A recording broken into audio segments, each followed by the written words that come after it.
Alright, what's going on, guys? Trev back again, here to bring you another video. This one's going to be doing my fourth Q&A video leading up to The Walking Dead Season 6, Episode 14, Twice as Far.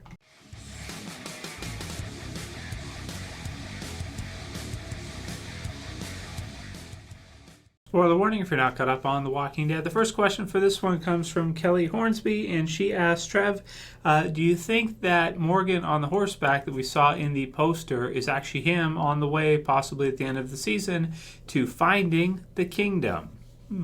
So great question from Kelly, and I want to take a look at the poster because we're slowly starting to see the pieces of this fit together when we got this before the second half started. It's really starting to make a lot of sense now. We have sort of the satellite dish or whatever that is at the top right, which of course is from the Savior's kind of outpost that the survivors have just rampaged through a couple episodes ago.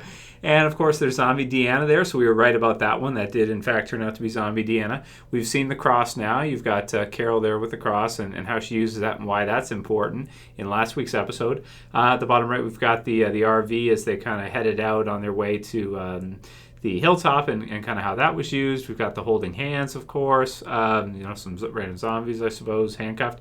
And then Rick, obviously.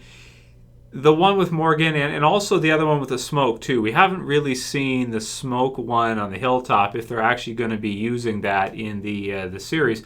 I think it makes sense to see that pretty soon, probably maybe this week, because, of course, at this time, Rick and the group will have thought that they have defeated the Saviors. So maybe when they're heading back or something, they'll reflect on what's happening or take a look or something. And we'll see kind of that iconic sort of side-by-side with Michonne and Rick. But the part that she points out that we have not seen yet, remaining still, is Morgan on the horseback. And it's a great point out because, he hasn't left Alexandria in the second half yet. And he's got a lot of issues with Rick and the group right now. So could it be that Morgan may decide that he'll just leave when he finds out what Rick and the others have had to do and what's happened? It wouldn't surprise me if he said that I just don't belong here and maybe went off on his own again, because he's been on his own before and he knows what they're doing and what's happening, and maybe he just doesn't want to be a part of it. We'll see. Like Rick did say, if you want to live here, if you want to stay here, you do have to accept it. You have to understand that they do need to kill in order to survive. And we'll see how Morgan responds to that. It should be a cool scene, as we've seen almost all the others in actual, like in an episode. It'll be cool to see Morgan on the horseback, where he's going, and if it is, in fact, to the kingdom or the Hilltop. I wouldn't think that we would see the kingdom at the end of this season, though. It's a bit early. But I do think Morgan might be somebody that would fit in maybe better at the Hilltop than in Alexandria. I don't know. That's tough. That's kind of tough. But it will be kind of cool to see him riding around on horseback wherever it is he's going. But to answer her question, I think it's too early to see the kingdom unless it's like in the finale, as we just briefly get introduced to it or something. We'll have to wait and see.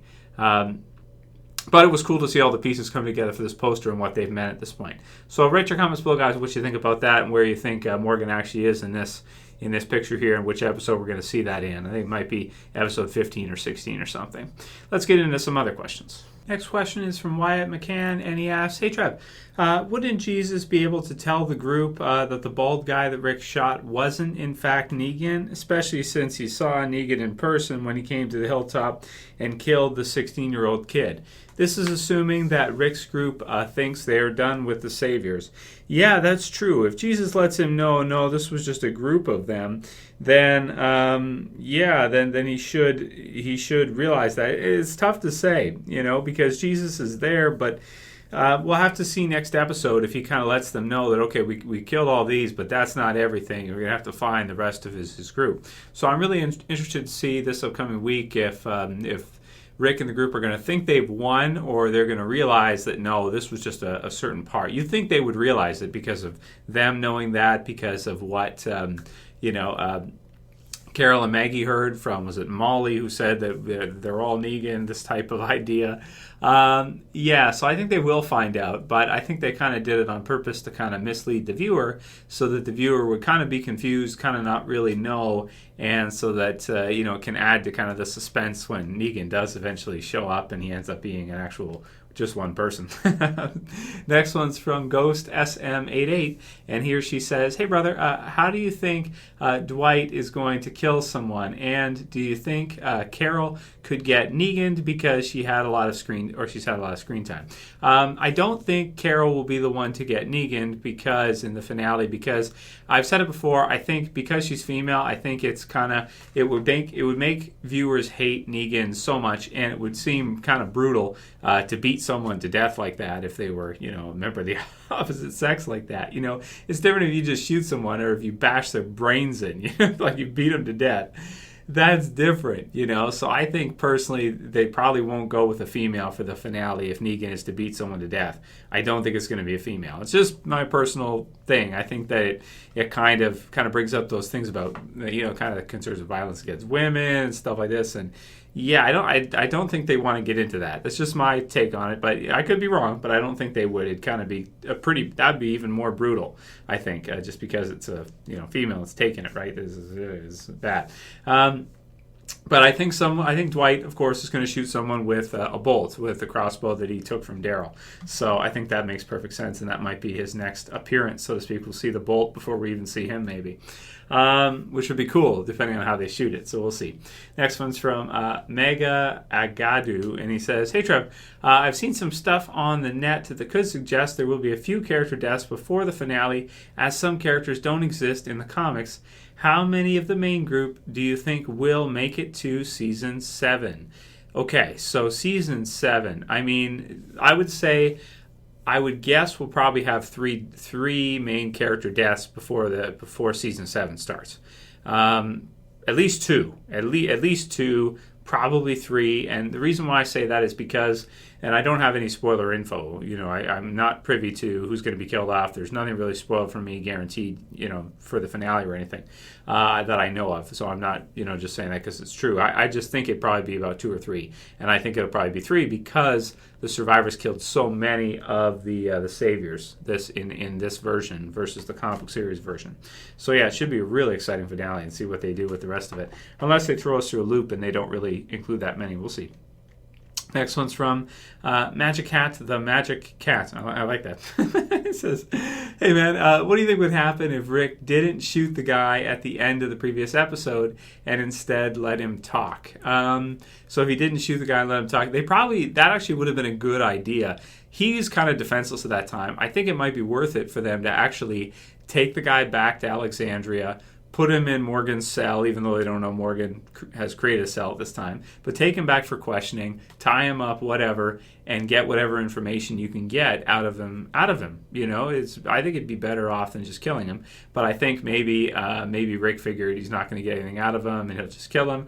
Or maybe he actually did think, hey, this is actually Negan. That's why he hid, and he was the last one to leave. So he just killed him right away. So we'll find out what Rick's perspective was at that moment later when we hear what he says in next week's episode. But it seems to me like, yeah, he'd probably be more use alive, because then maybe they could find out more about Negan, where he is, how to get a hold of him. They may have to torture him a bit, but Morgan wouldn't be down for that part. But sometimes you gotta do what you gotta do. War is war, right? And obviously they're at war now. They've killed tons and tons of people, so the time is now. Next one's from Justin Reed, and he says, "So does Negan kill only men? Just wondering, because you said you don't think he'll kill a woman in the finale because it would make him really unlikable. Thanks, Trev. Been subs in season 3 or 4." So from Justin Reed. It's just a personal, hunch I have. Like I said, in the last question there, I just don't think that I don't think that they'll use a female for it. I just don't. And I'll do one more. Last one's from Kayla Williamson, and she says, "So when you were saying I could not help but think this is so similar to Rick's group, there are big differences too. Obviously, Rick is no psychotic maniac yet, but they do go for blood when they kill people or attempt to, and they kind of have a big ego when it comes to fighting and thinking that they are the toughest. And Rick makes the group feel safe, or he would not be the leader.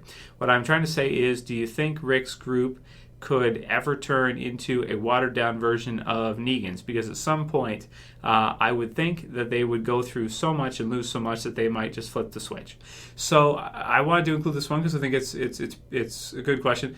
I wouldn't compare the survivors right now to the savers. I don't think they're really much like the savers, but Rick is a lot like the governor. There's a lot of comparisons you can kind of draw between the two of how he kind of becomes that. I don't think Negan is more sadistic. He enjoys it a lot. The governor, I get the sense he doesn't really enjoy it. Sometimes he enjoys it. Most of the time he doesn't. Most of the time the governor's doing what he thinks is best for his people, and he just has weak, is that called, ego boundaries, where your conscientiousness towards others is very weak. Some people have very weak conscientiousness towards others. They don't really feel guilty when they do something to other people that are outside of their family or outside of their social circle. They don't feel as guilty as others. Everybody's a little bit different with regards to that. People think everybody feels the same way they do towards others. They don't. Some people care more. Some people care less. That's why you get some people become scam artists and stuff, because they don't feel as bad when they hurt others as others do. But to be sadistic is something even worse. That's where you enjoy hurting others, and that is screwed up. And that's kind of where Negan is. The governor, I don't really view him as that, but I think Rick at this time, he doesn't really enjoy it. But he isn't really, having much cognitive dissonance overdoing it. He's not very confused. He'll just do it if he knows he has to do it, and he knows this is the way to go. So that's what he's doing. So I don't view him as really, I don't know. Evil's kind of a basic way of looking at it. It's more complicated than just saying he's good or bad. The group of survivors now, they're not really the good guys per se. They're more just like people trying to survive under those kind of circumstances, which makes them, kind of forces them. They can still be good, but they have to do bad things in order to make it, or they'll die. That's what it is. And that's the reality. That's not the idealistic view. That's the realistic point of view. So those are kind of my thoughts on that. But I don't think they're much like the Savers. No, I wouldn't compare Rick to Negan. I don't think he is much like Negan. No, Negan's so very, very different. But a lot like the governor, you could see, especially recently, he's starting to become a little bit like him, for sure. Even though we've had some parts in the past where he seems like it too. So that'll be it for today's Q&A, guys. Write your comments below as usual. Keep sending me your questions for the rest of the week. Still got a few more days left until episode 14. And if you like this video, guys, you know what to do. Please thumb it up. I always appreciate it. You can share, you can fave. And if you're new and you want to sub, you can subscribe at the bottom left. Be sure to subscribe, guys, if you're new. That's it for this one. See you guys again real soon. As always, it's Trev saying peace. See you guys.